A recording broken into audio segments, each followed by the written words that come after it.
സംസ്ഥാനത്ത് വിവിധ ജില്ലകളിൽ മഴ ശക്തമായി തുടരുന്ന പശ്ചാത്തലത്തിൽ പ്രളയക്കെടുതി നേരിടാൻ മുഖ്യമന്ത്രിയുടെ അധ്യക്ഷതയിൽ അടിയന്തര യോഗം ചേർന്നു. സ്ഥിതി നിയന്ത്രണ വിധേയമാണെന്ന് വിലയിരുത്തി പ്രളയക്കെടുതി നേരിടാൻ പത്തനംതിട്ടയിൽ പ്രത്യേക സന്നാഹമൊരുക്കും. മഴക്കെടുതിയിൽ ഇതുവരെ 15 പേർ മരിച്ചതായും 7 പേരെ കാണാതായതായും റിപ്പോർട്ട് ചെയ്യുന്നു. സംസ്ഥാനത്ത് 316 ദുരിതാശ്വാസ ക്യാമ്പുകൾ തുറന്നതായും മുഖ്യമന്ത്രി പറഞ്ഞു. പത്തനംതിട്ട ജില്ലയിൽ മാത്രം കുറച്ച് സ്ഥലങ്ങളിൽ വെള്ളം ഇറങ്ങിപ്പോകാനുണ്ട്. ബാക്കിയുള്ള സ്ഥലങ്ങളിലെല്ലാം കാര്യങ്ങളെല്ലാം നിയന്ത്രണ വിധേയമായാണ് നിൽക്കുന്നത്. ഇപ്പോൾ സംസ്ഥാനത്തുടനീളം ആകെ ഉള്ളത് 316. ഇന്ന് രാവിലെ 9 മണി വരെയുള്ള റിപ്പോർട്ടാണ്. 316 ക്യാമ്പുകളിലായി 11,018 പേരാണ് ഇപ്പോൾ ഉള്ളത്, ക്യാമ്പുകളിൽ ഇപ്പോൾ ഉള്ളത്. നമ്മൾ ഇതുവരെ മരിച്ചവരുടെ എണ്ണം കണക്കാക്കിയിട്ടുള്ളത് 15 അപ്പോൾ ഇതുവരെ 15 പേര് മരിച്ചതായിട്ടാണ് നമുക്ക് റിപ്പോർട്ട് കിട്ടിയിട്ടുള്ളത്. മിസ്സിങ് ഉള്ളത് 7 പേരാണ്. 15 പേര് മരിക്കുകയും 7 പേര് മിസ്സിംഗ് ആയിട്ടുള്ള റിപ്പോർട്ടാണ് നമുക്ക് ഇതുവരെ കിട്ടിയിട്ടുള്ളത്. പത്തനംതിട്ട വിവരങ്ങളുമായി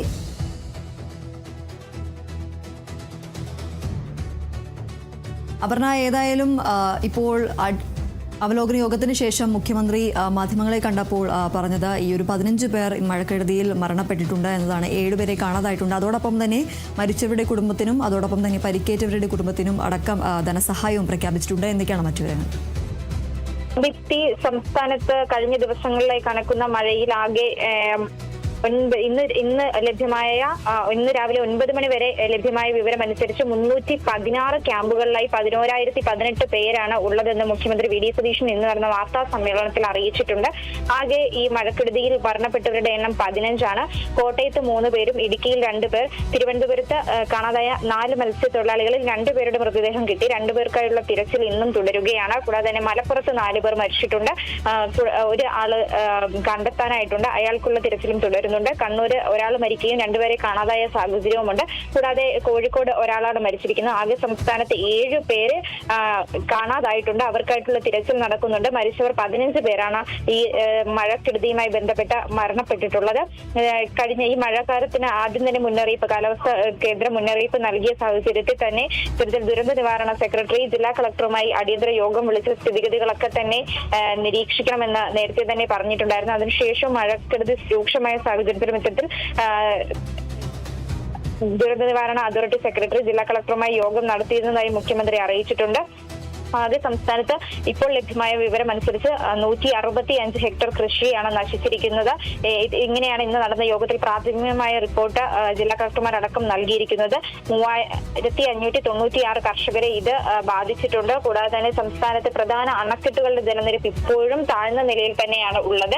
അതുകൊണ്ട് തന്നെ ജനങ്ങൾ ഉത്കണ്ഠപ്പെടേണ്ട സാഹചര്യമില്ല എന്ന് മുഖ്യമന്ത്രി അറിയിച്ചിട്ടുണ്ട്. പല വ്യാജ വാർത്തകളും ഇത് സംബന്ധിച്ച് പുറത്തു വരുന്നുണ്ട്. അത്തരത്തിൽ വാർത്ത നൽകുന്നവർക്കെതിരെ കർശന നടപടി സ്വീകരിക്കുമെന്ന് അറിയിച്ചിട്ടുണ്ട്. കൃത്യമായി അംഗീകൃത അല്ലെങ്കിൽ ഈ സർക്കാർ മുന്നറിയിപ്പുകൾ മാത്രം പാലിച്ചുകൊണ്ട് വേണം ജനങ്ങൾ മുന്നോട്ട് പോകാൻ, അല്ലാതെ വരുന്ന മുന്നറിയിപ്പുകൾ കണക്കിലെടുക്കരുത് എന്നും അറിയിച്ചിട്ടുണ്ട്. കൃത്യമായി ദുരന്ത നിവാരണ അതോറിറ്റിയുടെയും കാലാവസ്ഥാ കേന്ദ്രത്തിന്റെയും ഒക്കെ മുന്നറിയിപ്പുകൾ വരുന്നുണ്ട്. അത് കൃത്യമായി തന്നെ പാലിക്കണമെന്നും അറിയിച്ചിട്ടുണ്ട്. കൂടാതെ ഈ മൂഴിയാറിൽ മാത്രമാണ് ഇത്തരത്തിൽ ജലനിരപ്പ് അല്പം ഒന്ന് ഉയർന്നു നിൽക്കുന്ന സാഹചര്യമുള്ളത്.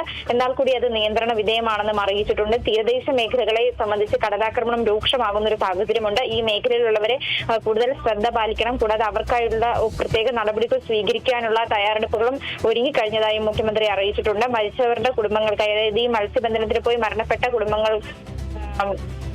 തൊഴിലാളികൾ, അതായത് മത്സ്യബന്ധനത്തിന് പോയി അപകടത്തിൽ ജീവൻ നഷ്ടമായവരുടെ സംസ്കാര ചടങ്ങുകൾക്കായി 10,000 രൂപയും ഇത്തരത്തിൽ സർക്കാർ നൽകുന്നതായിരിക്കും.